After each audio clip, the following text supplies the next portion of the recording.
நம் வாழ்க்கையின் சிறந்த வழிகாட்டி காஞ்சி மகா பெரியவர் ரவி தமிழ்வாணன் அவர்கள் பேச்சு.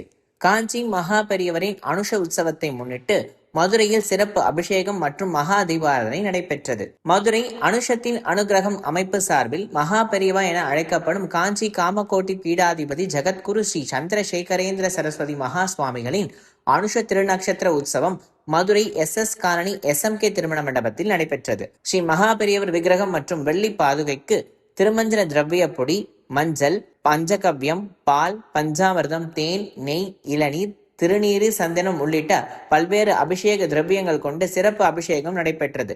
அதனைத் தொடர்ந்து வேத விற்பன்னர்கள் ருத்ராபிஷேகமும் செய்தனர். சுவாமிக்கு சிறப்பு அலங்காரங்கள் செய்யப்பட்டு மகா தீபாரதனையும் நடைபெற்றது. சிறப்பு விருந்தினராக கலந்து கொண்ட மணிமேகலை பிரசுரம் நிர்வாக இயக்குனர் ரவி தமிழ்வாணனுக்கு ஓய்வு பெற்ற காவல் கண்காணிப்பாளர் மணிவண்ணன் அவர்கள் மகா பெரியவா விருது வழங்கினார். பின் ரவி தமிழ்வாணன் மகா பெரியவா மகிமை என்னும் தலைப்பில் பேசியதாவது: காஞ்சி மகா பெரியவர் வாழும் தெய்வமாக நம்மோடு இருந்தவர்.